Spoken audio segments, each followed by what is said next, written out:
we are lucky to have Joshua Mckenty as our mentor talk for the day. And also at the end of the talk, there will be a Q&A, so feel free to type any questions in the chat or raise your hand after he has given his mini presentation. And so Josh is a very accomplished award-winning entrepreneur and technologist, and he has so many amazing accomplishments, such as being a trusted technical and business advisor to the Fortune 500, and like so many things, like co-founding OpenStack. And you guys can just read this because it's kind of insane how many things he's done. But yeah, I cannot wait to hear what he has to say and to learn from him. So I'll give you guys a second to look over the slide, and then Josh can take it away.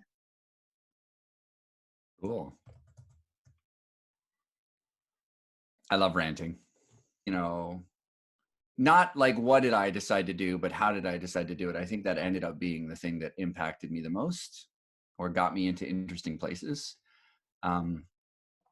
And maybe I'll tell a funny story about that. Like, this is actually, it's sort of like a conversation Annabelle and I have been having a lot. Like, how do you decide what your thing is? And does everyone have a thing? And did I know what my thing was? And I don't know that everyone has one thing. I think a lot of people have a bunch of things. And what ends up looking like their thing is partly coincidence and partly like the difference between things you're really excited about doing and things you're actually good at, and which of those things are both.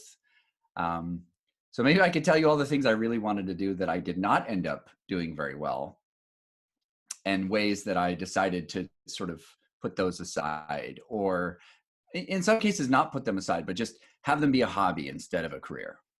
When I was little, I really wanted to be a circus performer. And I did actually run off and join the circus when I was 12 and train with them for 3 months and live in San Francisco so I could go to rehearsals every day. And that didn't really turn out. They were like, you're not really good enough. You should go work on this some more and come back and audition again next year, which I didn't do. But later, I really wanted to keep going with circus arts, and I rounded up a bunch of friends, and we sort of had, when Annabelle was a tiny baby, we had a circus, a sort of street performing circus. And, you know, I like circus arts, and I like juggling, and I like walking tightrope, and I like doing those things, and I'm okay at it, but I'm not great. And even in the group of people I was with, I was never the best. I was never even close to the best. And the things that I did really well, like yell at people going by on the street and say, you should stop and watch us. It turns out I can do yelling in all sorts of different careers. So it ended up being a great way for me to figure out what my skills were. My skills were not in the circusy part, but they were in the like public speaking and performing and getting people's attention part. And circus is not a great place to make money, honestly. And it is a great place to get injured, which ended up happening to me sooner or later. But I kept it as a hobby because I like it a lot. And it's always been a helpful way to explain things to people. Like, juggling seems super hard until you learn how to do it. It's not actually that hard to do. And when you learn juggling, you can watch people juggling, even if you can't do the trick they're doing, and understand what they're doing. And I don't know dance at all, but I watch dance videos sometimes with Annabelle and Eleanor. And because they have studied dance, they can see what people are doing in a dance video and say, oh, well, that's a this and that's a that. That's a chaîné and that's a fouette. And I'm like, I can't even tell how many times they spun around because I haven't done it enough to relate to it. And so even if they don't end up becoming professional dancers, they can appreciate dance in a different way. And they can appreciate how, if you understand something, even if you're not an expert, you can relate to experts better than if you didn't know anything about it at all.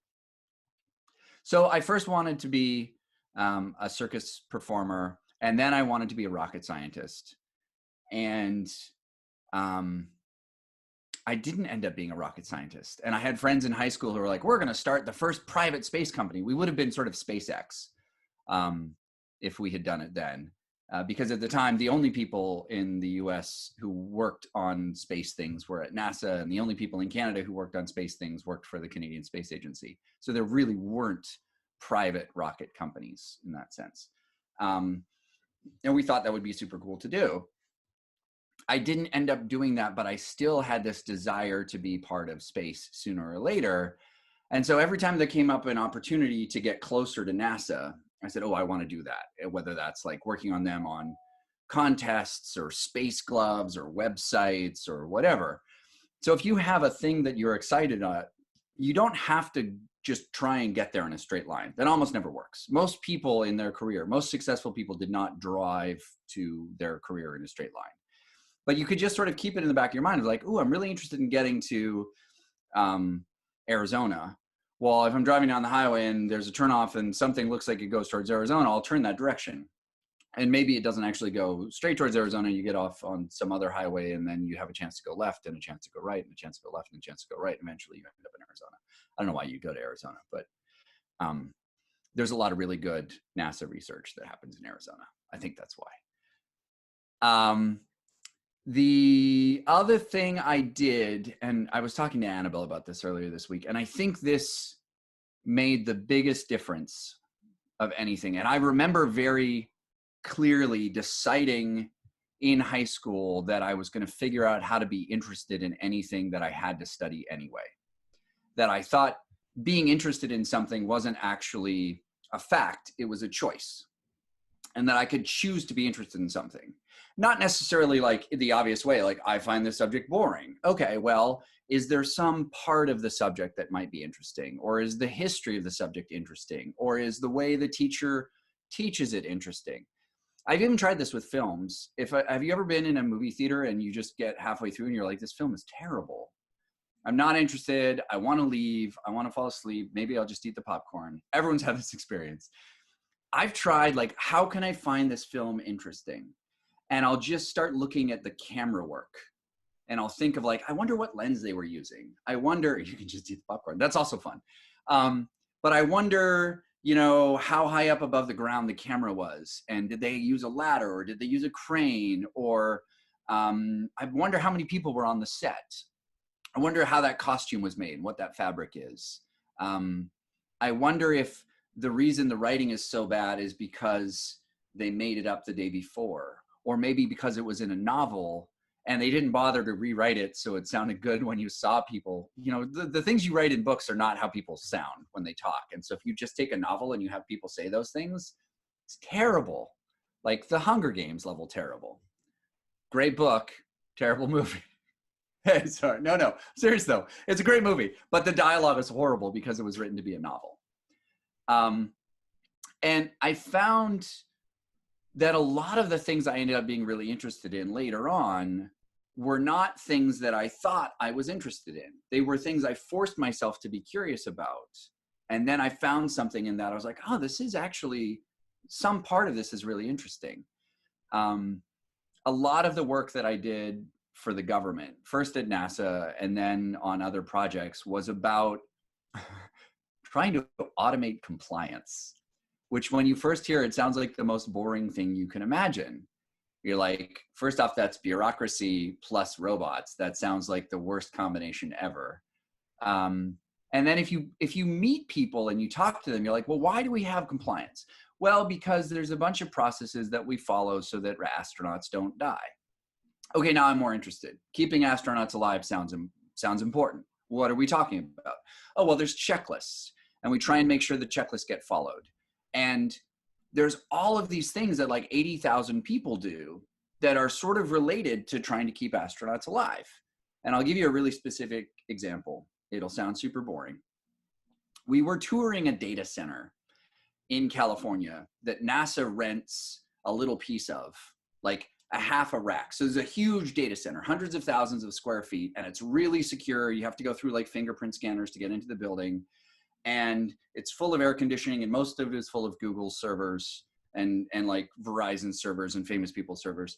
NASA has like 3 servers in the bottom of a rack, and they're paying $15,000 a month to have these 3 servers in this one room. And NASA was really concerned at the time that they were spending too much money on data centers. And so the CIO of the agency had flown out to California to come and see why we had these very expensive spots in this data center. We were going through the data center, and we got to the servers, and there's like 12 people because famous people can't go anywhere without an entourage. So the CIO had come and brought the deputy, and the center director came and brought their deputy, and my boss came and brought me and 2 other engineers, and there's so many people. And they looked at this one server, and they're like, what is even that for? And they're like, okay, every time we launch the shuttle, the space shuttle, and people go into space, there are hundreds of cameras pointed at the shuttle. And as it goes up, all of these cameras are making to see if any little chunks of debris bump into the tiles on the outside of the space shuttle. Because if they bump into a tile and they crack it, when it comes back in, it might blow up and astronauts die. And this has happened before. So there's all this video. And right after the launch, they start processing that video, but it's really complicated. They're trying to do a model of the airflow over the surface of the space shuttle to see if any bit of debris might have hit any one of those tiles. So they have to use a supercomputer. And so all of the video is captured in Florida, and the supercomputer's in California, and there's a fiber optic cable that goes from Florida to California, and this data center is where that cable meets. And it connects the cameras at the space shuttle to the supercomputer in California so that we can calculate the surface of the space shuttle and see if any of the tiles got cracked. And we have to do that right after the launch so that we have it done before the space shuttle is coming back down, just in case. Because they have to schedule a spacewalk to go out and repair a tile if one of them was cracked. And they're like, that's why we pay $15,000 a month for this one server in this one rack. And that's why it's all of these processes are in place to make sure that nobody accidentally unplugs this one tile or this one cable, because nobody would know what the cable is for. It's not really labeled. It's like, this cable is for keeping astronauts alive, because that's actually most of the cables. And so there's all of this stupid paperwork, like 20 people's full-time job is attached to stupid paperwork about keeping this one cable attached. And when you just come at it from like, why do all these people do all this paperwork? It seems super boring. But when I started getting interested in like, we're trying to keep astronauts alive, how can we make this paperwork work better so it's less boring for the people involved and everyone gets to feel excited about what they're trying to do?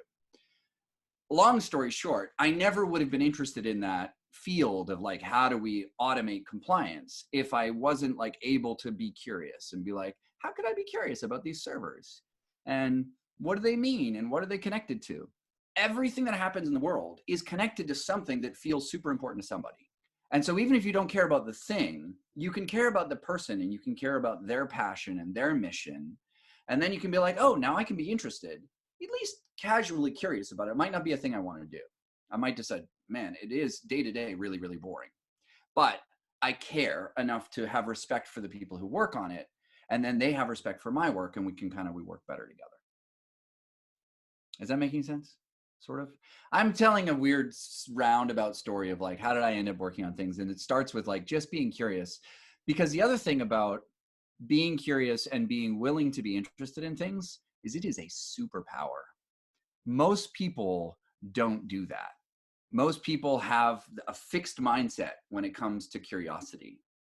And like we have fixed mindset and growth mindset, and it's about different parts of our life, and everybody has both mindsets. But for most people, what they think they're interested in, I'm interested in X and I'm not interested in Y, is a very fixed mindset.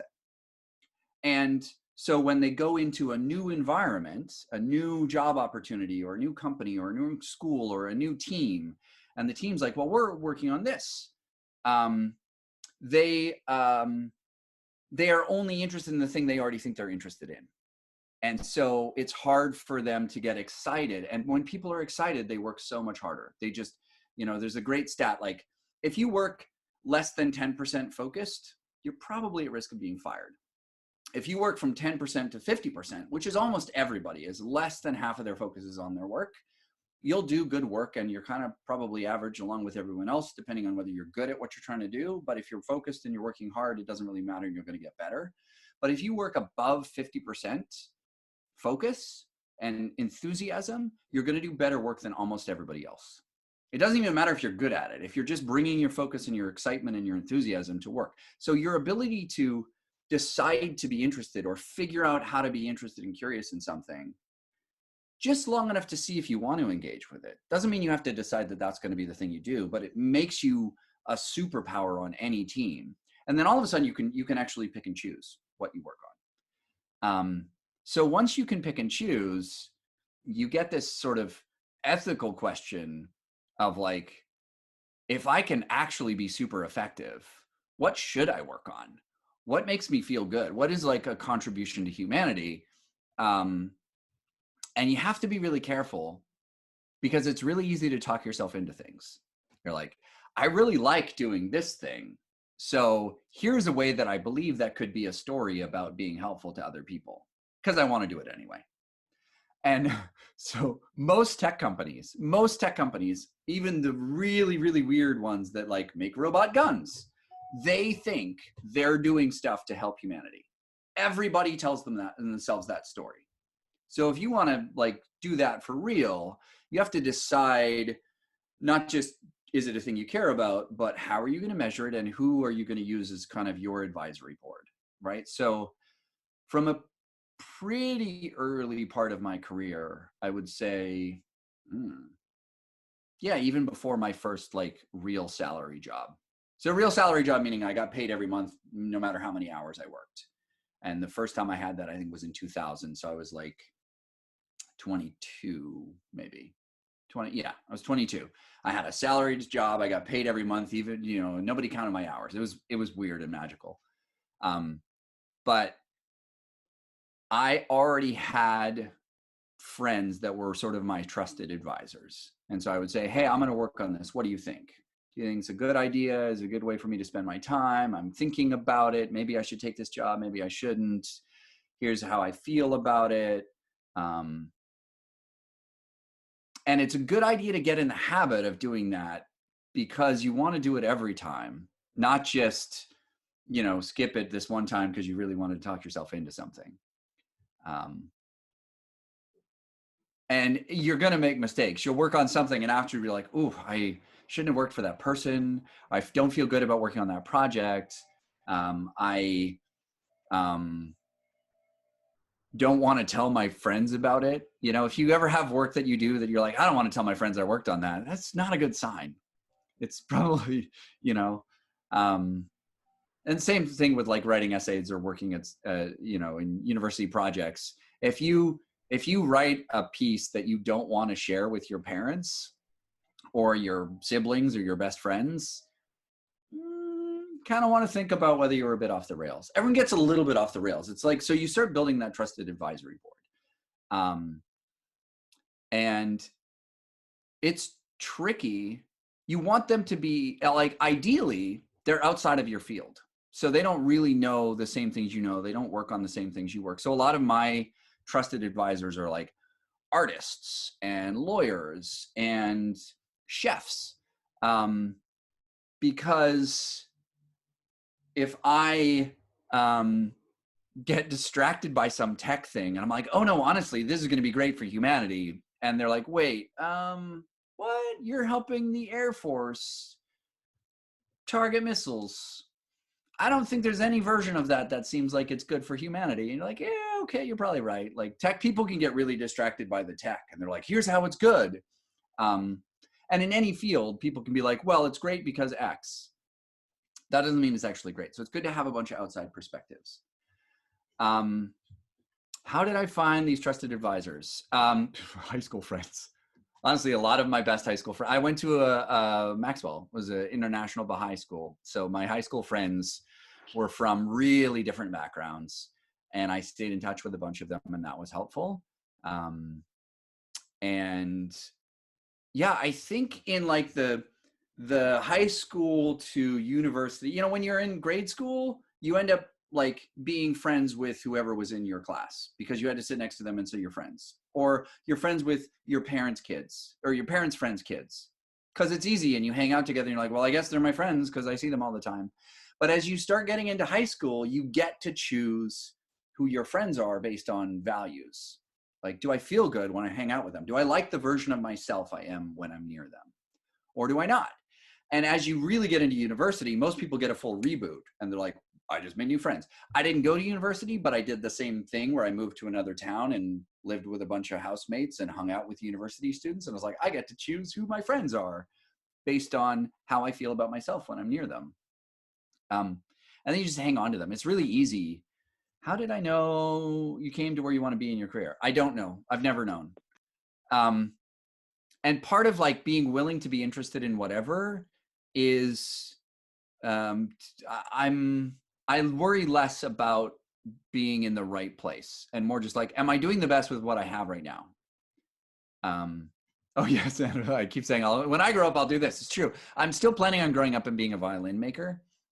I think my ADHD is still too high. I can't like slow down enough to focus on one thing for a week at a time. Like, so an entrepreneurial thing is great because I can like change, multitask every 30 minutes, and I'm still getting a lot done. So entrepreneurship is actually great if you have a lot of different skills and you're not sure what you want to do, because you need all those weird different skills. And if you can get comfortable mostly doing things you're bad at, like entrepreneurship is great. Because even if you're terrible at it, if you can just basically get it done and you don't have to hire someone else, it's perfect. Most of entrepreneurship is like being comfortable with basically good enough at all the stuff all the time. Oh, the other thing that's tricky, I mean, I've talked about otaku a lot. I don't know if all of you are familiar with that. It's like this beautiful Japanese diagram of like, what are you good at? What do you like doing? What can you get paid to do so you can continue to do it sustainably? And what does the world actually need? And if you can find like the perfect intersection of those four, that's otaku. I don't think you have to find a perfect intersection. Like for a lot of people, they find something they're passionate about and they make it part of their life rather than making it the center of their career. And their career is built around something they enjoy and they're good at, but it's not necessarily that deep passion. But also for your generation, on average, you'll have 7 different careers. On average, some of you will have like 20. Some of you might have 2 or 3. That would be weird and exceptional. But so it's okay to feel like you're not sure. Have you ever prioritized? Oh, yes. This is a great question. So yes, practicality plays a role, but, and I'll tell you about some things I did just super practically.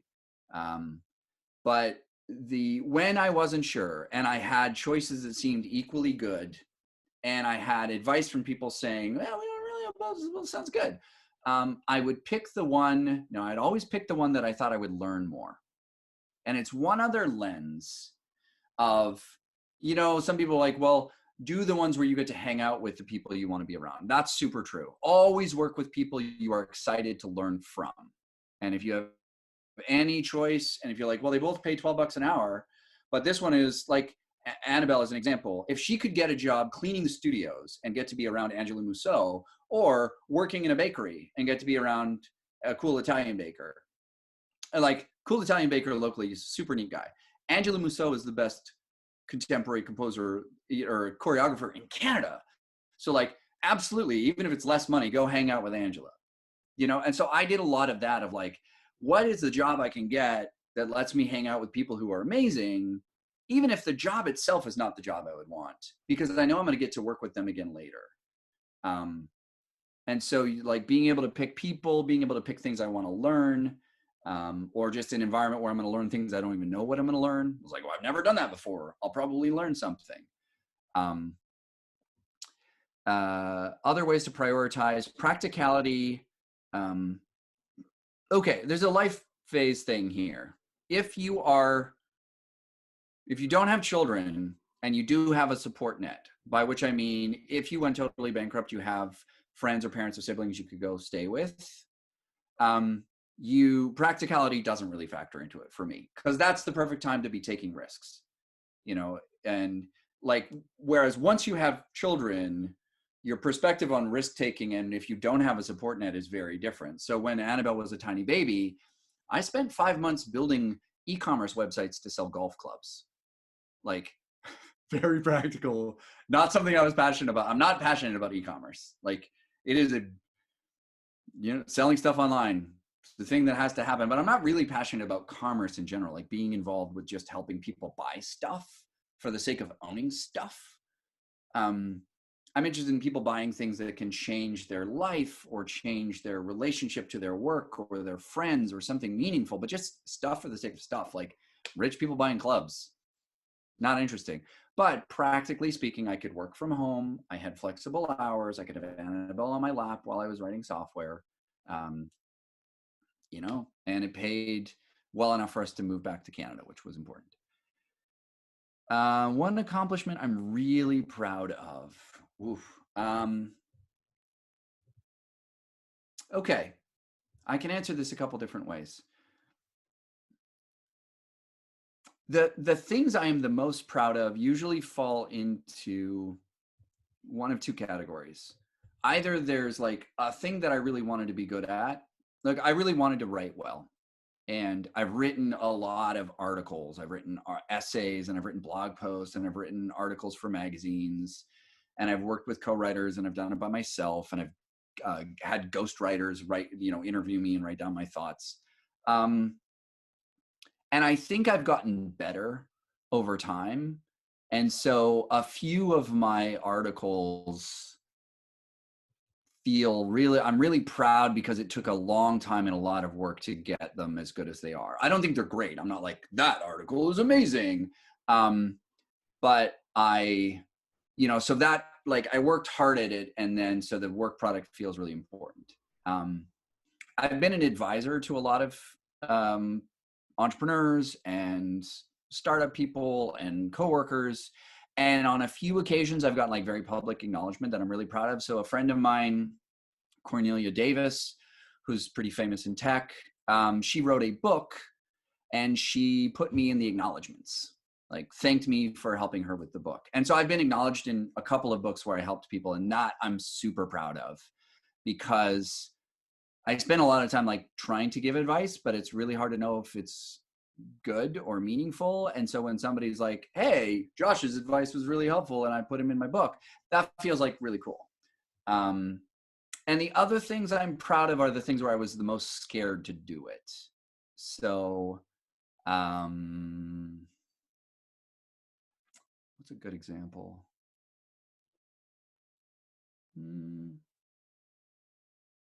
There's one talk I gave. I did a lot of public speaking, and I think a lot of my public speaking wasn't great.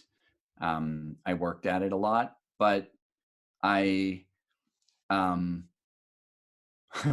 I had agreed to give a talk at a conference, and I had written an abstract of like, I'm going to talk about this subject. And the week before, I decided my abstract was really boring. And so I went to it was a 2-day conference. I went to the first day and I listened to everyone else give their talks, and I watched kind of how the audience responded. And I decided to rewrite my talk that night. So and it was an hour long. So I rewrote the whole thing overnight and I gave it the next morning, and it was really good. It was really good. And I was really proud because I had thrown out the thing that I didn't like. And my new talk was a lot more honest. And I think it was a lot more interesting. So I was proud of that. Do I ever fear losing reputation or status after reaching a certain place? Yes, less and less. This was worst in my early career. So I worked on the Netscape browser, and I was part of the team that like brought it back from the dead because it had sort of done, you know, it was the only web browser in the world for a while, and then it was the most popular web browser, and then it sort of went downhill and crashed and burned. And then we were going to bring it back. There hadn't been a new version for 2 years, and they're like, we're going to have a team, bring it back. So I was on that team. And it was amazing. We worked really, really hard. We worked like 90-hour weeks for a year and a half. And it got a lot of press, and we had like millions of users overnight, and which was amazing because I'd never built anything that had more than like, you know, a few thousand users. So all of a sudden we had like 10 million users. And I was like, I'm never going to do anything cooler than this. You know, and I was in my 20s. I was like, that's it. It's over. This was the coolest thing I'll ever do.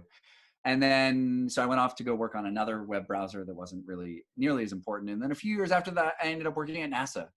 I was like, I guess NASA is cooler than Netscape. But that's it. This is the coolest thing I've ever done, and I'll never work on anything cooler. And so for a while, that was like every time. And then I did a startup and I raised a bunch of money and I was like, this is even cooler than NASA. I'm like a venture capital funded superhero. And most of the things that I thought were cool, I realized they weren't the thing I was actually going for. You know, like having a piece of software that a whole bunch of people use, that's cool. But having a piece of software that a lot of people use that changes the world meaningfully, that's cooler. So I have like my friend Chris Campbell, who I worked on Netscape with. He's now a director at change.org. And so he works on like really cool campaigns for global change around the climate crisis and politics and governance and equality of gender and races and stuff. That's way more interesting to me. And what I'm working on now with equality of gender and race is much more interesting to me than web browsers. And so the thing that like Netscape was exciting and meaningful because it felt cool. And then cool wasn't really enough. And then NASA felt cool because of the mission. Like we put people in space and we're about discovering the whole universe. And that was amazing. And the science we got to work with was cool. But that science, like I realized that what made NASA feel really cool was the way the science was meaningful. And then I worked on earthquake modeling, which was about what I loved, which was software, plus science, which made it feel meaningful, plus trying to save lives, which made it even cooler. So, and it was less famous, but I didn't care as much. I got away from like it needing to be famous and have lots of users. And then I was like, okay, well, this feels more and more meaningful. And that feels better. Because after a while, I realized I was less excited about being on television or in a newspaper. And I was more excited about having my kids think I was cool. And my kids, they're like, browser, nobody uses Netscape anymore. But like, earthquakes, saving children from earthquakes, that seems cooler. And so, thanks, Annabelle. Finding opportunities that correspond to your goals. Okay, well, I didn't finish the reputation question. So after reaching a director position, going down to a lower position for a different learning opportunity. I have done it and I've stressed out. It feels like a gamble every time, and in a certain sense, it's really easy earlier in your career to feel like your title feels like the important accomplishment. Like I finally am a vice president of a publicly traded company, or I'm the first cloud architect of NASA, and so then you're like, well, I need a title, but I guess there's a line at some point between a title being something someone else gives you versus a title is something that you claim or you have or you feel like you've earned, and whether it's on your business card right now or not, it doesn't matter. And so some of those titles I sort of worried about losing. And then I realized I will always have been like NASA's first cloud architect. So I don't need to go be a cloud architect again. It's like the title feels a little permanent. And so I mean, pay cuts are pay cuts. And it's more like if you get in the habit of spending the money and then you're not earning it, you can get yourself in trouble. As opposed to, is it a gamble or not? But the status thing, not really. And a lot of what I've done that actually feels like the more permanent things, the status, as opposed to like last week I was famous for X, was rather than being like in an article that someone wrote about my company, have it be an article I wrote. Those feel much more permanent. And so my status is much more, I think, about things I can point to as things I've done, not things people said about me, if that makes sense. The things I've done feel very permanent, and I've stopped worrying about my status as much because I can point to them and say, well, I did this. You can look at it. If you think that looks like the thing you want me to do, then I obviously know how to do it. Okay, what got me into coding? And then how do I find opportunities? Because a bunch of people are asking that.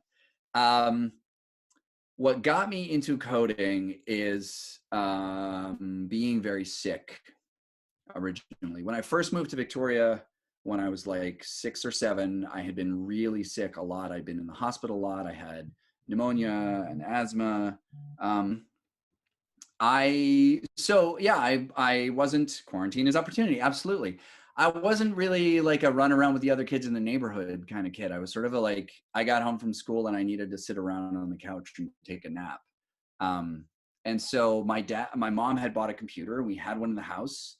and we didn't have a lot of money, so we couldn't really buy a lot of games. And so I wanted to figure out how to get the computer to do the stuff that I wanted it to do.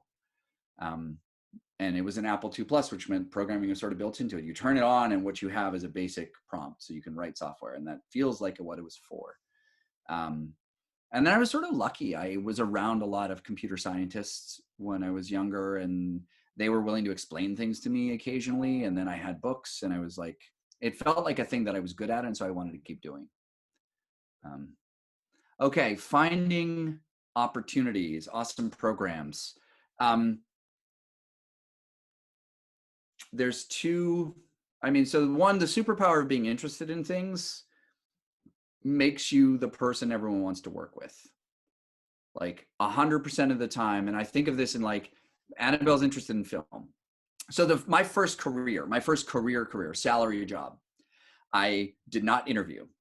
I bought a one-way bus ticket to Iowa, and I squatted in the dorms because a friend of mine had got me like a 3-night, you can stay in this one empty dorm room pass.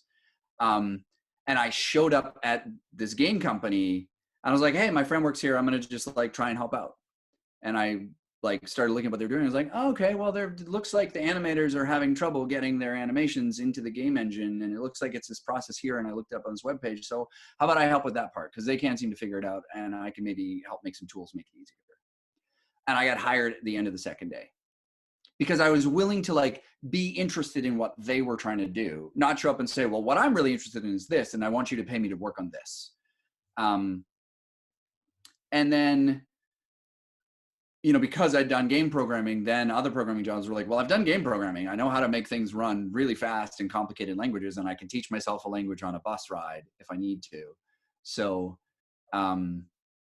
that attitude always helped, I think. So that's one half of the trick, is be willing to be excited, genuinely interested, like not pretend to be interested. This is not theater practice. It's not fake it till you make it.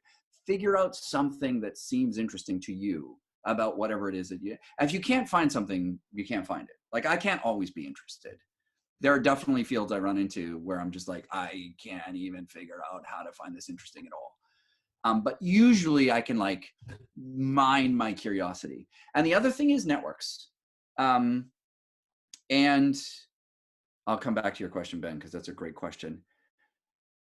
You develop a sense of who is quality in their work, who does good work, who does quality work, whose career is going to continue to progress because they care about doing quality work, and attach yourself to them, be their friend, work with them, collaborate with them. You will find that your peers who do quality work end up being famous in their field in the way that you will end up being famous in your field, and you help each other out. So my friend George Whitesides just celebrated yesterday 10 years as the CEO of Virgin Galactic. And Jada knows him well, and her parents are friends with him as well. And he's giving a quarantine talk. Oh, I'm so jealous. Can I dial in for that one? George is amazing. It was super obvious the first time I met George that he was really quality, that he listens super well, that he cares about doing good work, that he cares about the people, and that his relationship with Loretta was really beautiful. And I was like, all right, I want to stay in touch with George and whatever he's doing next. And so even if you don't end up working with those people, like I ended up working at NASA because of Robbie and Jesse and George and Loretta, who I met through Todd, who Todd knew through Kelly. Todd and I had gone to school together. Todd and I were doing a company together around like contests, and we wanted to help NASA with their space gloves. And so there's actually the third secret ingredient is a desire to do service. Most great software companies start with pilots, which means, hey, I'm just going to show up and do some work and try and help with this thing that I think you have as a problem. And if it works, figure out if you should pay me or not. But what I'm mostly interested in is figuring out if we can solve this problem together. And I want to get paid so I can keep working on the problem. But you create a sense of, I'd like to be of service, and people love working with that. And so then that like, they want to help you out. They're like, hey, Josh helped us with this problem. We can't actually use the software, but I know 10 people who could, or maybe he could have this other job. Those networks, which means I'm always trying to help out people I know. Like, hey, I set up a bi-weekly call for tech companies working on diversity and inclusion. We had our first call last night. And my whole goal with that call is to figure out how we can all help each other, right? Who can we introduce? Who needs what customers can we share? What lessons have we learned that we can tell each other about? So the call is mostly just us saying, here's what I'm stuck on, and everyone else going, oh, I have an idea of how I could help. So that focus of like, and then those, like, it's so funny. You'll work with somebody in one company or one organization on one thing where you end up being able to help them and they can't really help you, and that's fine. And they remember, everybody remembers. And then 5 years later, they're working somewhere else on something else. And they're like, hey, I really think this would help you. It is doing favors for a living, but a favor is sort of has like a strings attached feeling. This is like doing service for a living. You don't want to feel like there's strings attached. You're not calling favors. And there's a sense of like, when people want to do something for you, or when you need help, you want to be able to ask for help. You ask your whole network for help, but not as a, hey, I did a favor for you, you owe me, because they don't owe you. And if they feel like they want to do something for you, that's in them and not in you. Okay, difficult team dynamics. Yes. Okay, Ben said, can you ever be interested in too many things? No, but you can spend time on too many interests, which is different. And so there's Annabelle and I have been talking about this a lot this week. In order to have like being interested in things be a lifestyle, you have to be okay at not being good at them. Because if you're interested in a lot of things, chances are you're going to be crappy at most of them. And that has to be okay. You have to be able to build your sense of self-identity and self-worth, not on being great at everything, but on being curious about everything. So I am great at being curious. And as long as I remind myself as I'm one of the most curious people I know, I am terrible at most of the things I do, except being curious. Like every time I work on programming projects, I work with people way better than me. Every time I work on marketing, I work with people way better than me. That's what I want, by the way. I learn more if I get to work with people who are way better than me. But it means everything I do, I'm surrounded by people who are great. And what I'm great at is being curious, not at whatever their thing is. Difficult team dynamics. I will give you the Cliff Notes version because it's basically what my new company does is fix difficult team dynamics. Everyone has feelings. Our society does not make it easy for people to talk about their feelings, and most people don't have a lot of practice doing that. And so most difficult team dynamics come down to feelings that people have that they don't have a way to express except in very negative fashions. So my general assumption in any team dynamic is people are probably feeling pretty anxious.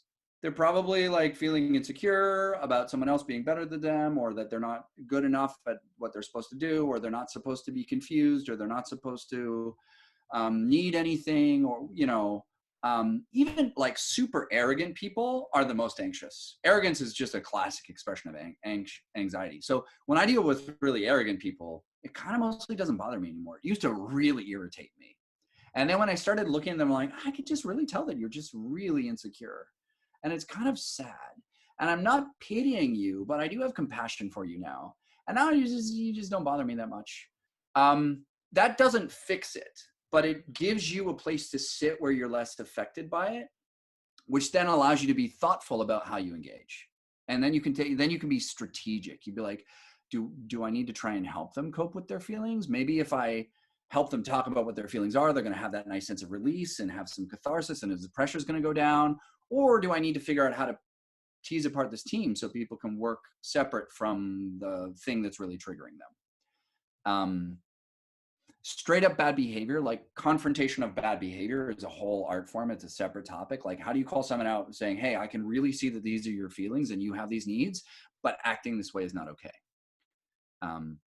It's really hard to do that from inside a team. You need managers to do that generally, because there is a power dynamic. And if they're your peers, it's really like, which is why this is so hard to do in school. If you have people behaving poorly on a team in school, it's really hard for you to be the one confronting them, because they're like, you're not in charge of me. You're not the boss of me. And It's probably a longer separate talk, but like starting with the sense of just being able to see that people's behavior is always about their own feelings, and that even if you don't understand their feelings, you can see that they have them, gives you the starting point. Personal defeat. Yes.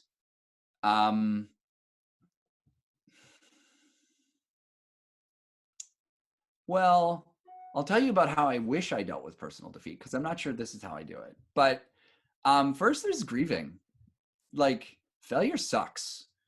We're not wired to deal with failure well. And so it feels crappy. And we have to give ourselves some time and space to be sad. I really wish that worked out. I really wish I had been able to do that thing. I really wish that rocket hadn't blown up. I really wish I, had got that job offer. Or even like the hardest ones for me are like where it's not really defeat, but it sort of is. Like when we took Pivotal public, I got to go to New York and be on the floor of the New York Stock Exchange when we rang the bell. But I wasn't in the booth. I wasn't, I was a vice president, but I wasn't part of the senior leadership team, which means I wasn't up in the booth next to the bell. I was down on the floor with 150 other people. And I was like, it feels super good to be honored and be part of this team and be part of 150 people that are on the floor in the New York Stock Exchange. But what I really wanted, what I felt like I was working towards, was to be in the booth, and I didn't make it. So it's like really hard to say this is a super satisfying success that feels like a defeat for me. And it also feels kind of stupid to say, well, I didn't, I got this so far and I didn't get that. It's like when you go and you get a medal, but you get third place instead of first place. You're like, I wanted to win first. And then you're like, I just, and nobody has any sympathy for you because they're like, you got a trophy. I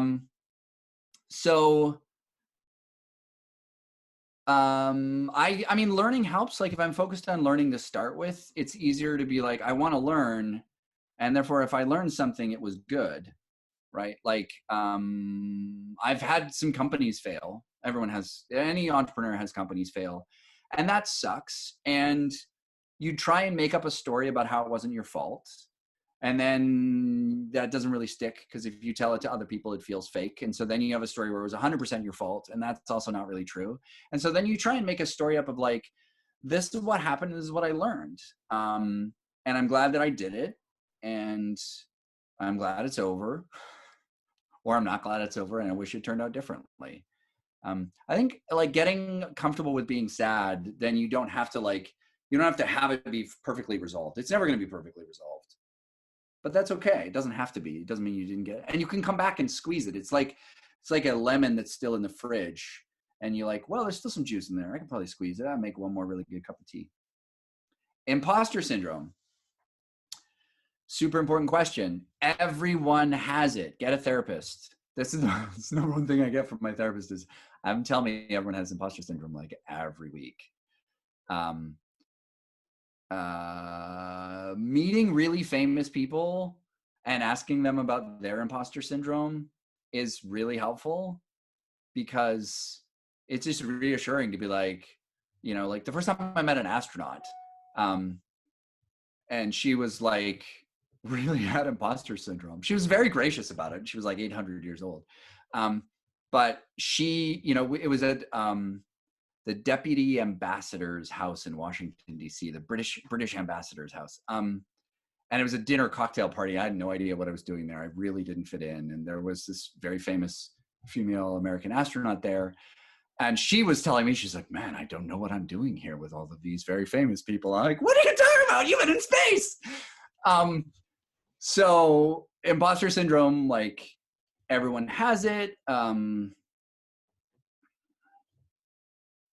Yeah, I don't know. Just keep going at it. Also, I know that I suck and I just don't care. I do stuff anyway. Because I'm not doing a thing like putting a stamp out there of this is going to be the best.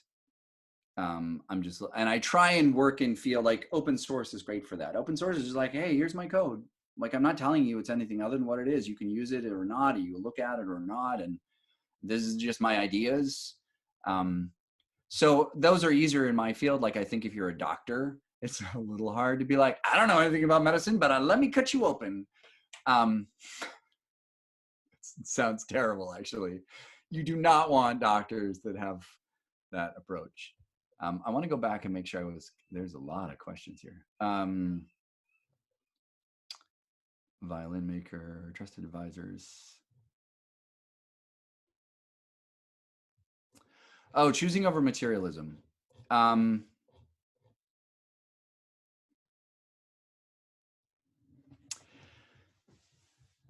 Yeah. Okay.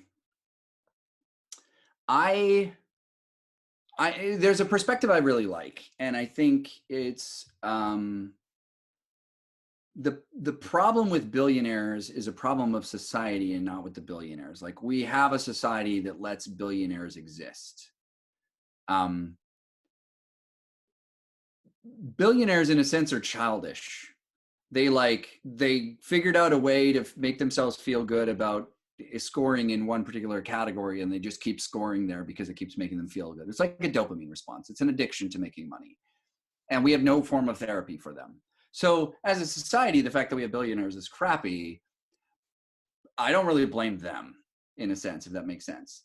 And so when we think about like falling prey to materialism, I think it's sort of in the same context of like, if you feel like you need to keep just buying stuff to make yourself feel okay about yourself, there is a pretty easy upper bound to where you have more stuff than you can use responsibly. And then if you're selfish and you won't share your stuff, then that's a separate issue. Like, in a lot of cases, the way that people we worry about we're just going to become materialistic, most of that is just a big expression of smaller issues, like being selfish or being anxious. And if you can stop buying stuff to try and make yourself feel good, and then you're really successful in building a giant company, you're probably going to turn around and build a giant philanthropy. You're going to turn around and get involved in some really cool service projects. You're going to turn around and make sure that your company pays everyone really well and supports what they're doing for service in their communities. So this is like, it's a little bit of like, I talk myself into thinking this because I'm a capitalist, but I also do believe this, that I think that you can have companies that are really meaningful service vehicles. So you don't like, I don't like nonprofits. I've worked for nonprofits, and I think they're really weird because people feel like just because they're working there, they're doing good work. And that's not automatically true. Everyone needs to be thoughtful every day about, how am I treating the people I work with? How am I addressing the problem that I said I care about? And not just like being part of a machine. I was terrified when we took Pivotal public. I'm like, what if I have more money than I've ever had and I become a terrible person? And it didn't happen really, because my tastes haven't really changed. So the most expensive thing I can imagine buying is not very expensive or glamorous, because I don't really want expensive and glamorous. Like, I have no desire to own a yacht. I have no desire to own a plane. I don't, like, I bought some nice woodworking gear so that I can work on my own house. But in the scheme of things, like, a table saw is not really a giant expression of capitalism. And now I can use it to, like, make nice garden tools. And Annabelle's saying I do have expensive tastes. Capitalism should be philanthropic. Yes. You want a boat. I want, but not a yacht. I want a new canoe, because our canoe is falling apart. I crave a sailboat, but I actually don't need to have a sailboat. My dad has a sailboat. My friend Nigel has a sailboat. I mostly sail on other people's sailboats. I want my kids to be able to go to university. I think most parents want, if they want to, I think most parents want that. So and actually, like, of the things I've spent money on, I'm really excited about, like, money I donate to, like, children in Egypt, and I scrapbooked a bunch of photos of them and stuff, and like using money to start a company that's working on gender and racial bias. Like, that feels really important. I think it's just like, people do things in the world that are about their values, and if they're really successful at doing things about those values. And if their values are very selfish values, then their selfishness gets really big. And if their values are very collectivist or philanthropic, then that gets really big. Oh, Annabelle does want a motorboat. That's totally true. A canoe is such an expensive taste. It's true. Yeah, values is center for your careers because, like, your values it hits everything. It's like who do you spend time with every day? You know, if you're starting a company, it's the people you decide to. It's who you hire. Who do you sell to? Who do you partner with? Um, and that drive. You just want to feel good about yourself, and you figure out, well, how do I feel good about myself? Is it a really expensive Maserati, or is it like the people, you know? So I work with this woman who built a great app for anxiety and panic disorder, and she gets emails every day from people who use her app who tell her that it changed their life. That's a great way to feel good about yourself, right? She built a thing because for her own challenges, and then she shares it with the world, and she's got hundreds of thousands of people who email her to be like, hey, you're amazing, thank you so much. So that seems like a great way to feel good about yourself, is like do a thing that has a big impact. Much better than a yacht, I think. Yachts are terrible. Have you ever been on a yacht? They're not fun. How do you find a good work-life balance? Again, let's come back to feelings, right? So when people say I'm a workaholic, I get super personal with you for a second. For myself, I work really, really hard because I'm trying to feel like I'm good enough, and that I'm working hard enough, and that I'm a good person, and that I did enough to be like worth attention and affection. And usually that comes down to like, my parents didn't say I was good enough, and you know, they left when I was young and whatever. And like, so a lot of times a lack of work-life balance is not a values problem. It's it's like an insecurity problem. Go to therapy. Like, or figure out a way to get a sense of being good enough in your life, and not need it so much from your work. The other thing is, like, if your work feels really important to you, figure out a way to make your life feel equally important, or connect them somehow, you know, like,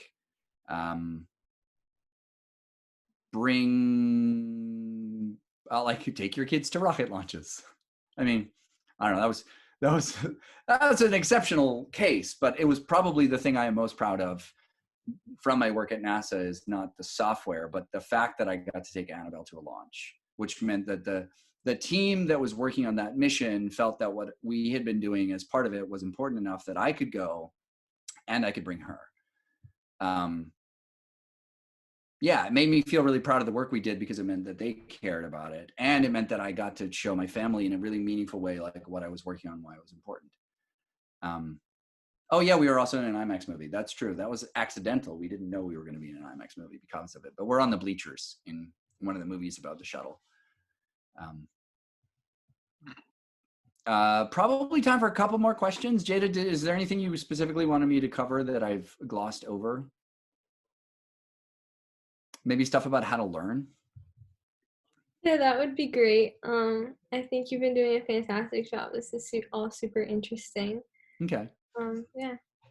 I don't know who's who, so I don't know if everyone's getting their questions in. I'm trying to answer just random questions from random people. But. Yeah, if people want to like give more specific questions, you can raise your hand. And Josh, I don't know if you can see the participants. Yep, I put it in grid view so I can see everyone. Yeah. Or if there was a question you had that I didn't really answer, that I sort of answered badly. Random questions. Learn how to learn sounds good. Okay. Everyone's learning style is different, right? We know this. You might be an auditory learner, you might be a visual learner, you might be a kinesthetic learner. I learn best by explaining stuff to other people. It helps me think through it.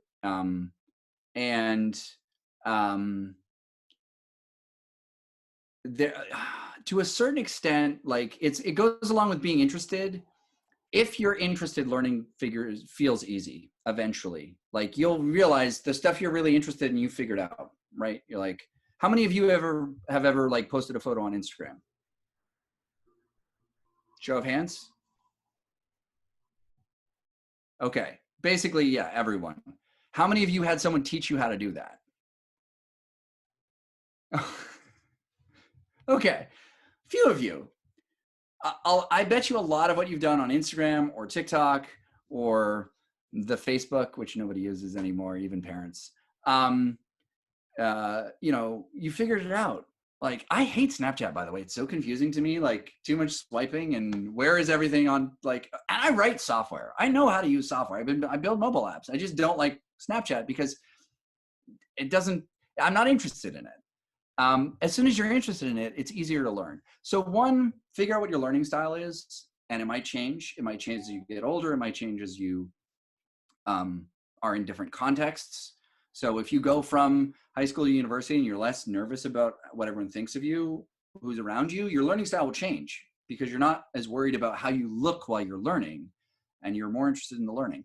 And then really own it. Like, as you get older, nobody else in the world really cares whether or not you learn it. They care whether or not you can do it. They care whether or not you're going to get the work done. They don't care whether or not you learned it. And so you increasingly, like, learning is up to you. It is now, but there's lots of people who are invested in trying to help you, and that sort of goes away. So whatever your learning style is, whether you need to be in a class, like, I didn't go to university. I'm terrible in classrooms. I don't like learning by having other people explain stuff to me. I literally stole the chalk from a teacher in grade 10 and started teaching the class because I did not like how he was explaining something. And they bumped me up a grade to get me out of the class. I was a grade behind because I've been living in the woods anyway. But so, like, classroom instruction is terrible for me unless I'm the one teaching, and even then it's mostly terrible. But I love reading scientific papers, and I realized, like, I love reading just enough of a paper to learn a bunch of terms and then be like, I don't know what any of these terms mean. And then I'll go look up the terms and read papers that explain the terms and then come back and be like, no, I get it. Because I love building this sort of mental map of how everything connects. That's my style. I know a lot of people I've worked with who, as soon as they take a course, they feel really comfortable. And before they take a course, even if they kind of know, they don't know enough to trust themselves. If that's your style, sign up for courses. You know, do Duolingo or do a thing online or go book a community college thing or whatever, like, whatever works for you. And find a way to practice so it sticks, right? So there's a thing called 100 Days of Code, where you literally write software every day for 100 days and you try and finish a thing every day and publish it and tweet about it or blog about it. I have never seen anyone do all 100 days and not end up being a great programmer, because what teaches you is iteration, repetition, not spending 100 days trying to work on one project, but doing a full project every day for 100 days, you're going to be really good. So that shift, no matter what your learning style is, try and do more smaller projects rather than one really big, which is part of that, like, get comfortable not being great.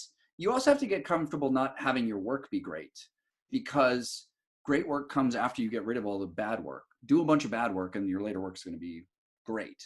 This is true in writing. It's true in art. It's true in choreography. It's true in software. It's true in building companies. Most people who build great companies, it's actually like their fourth or fifth or sixth company.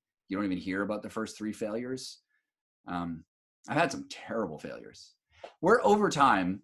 I think people have to drop. The students are the teachers. Oh, yes.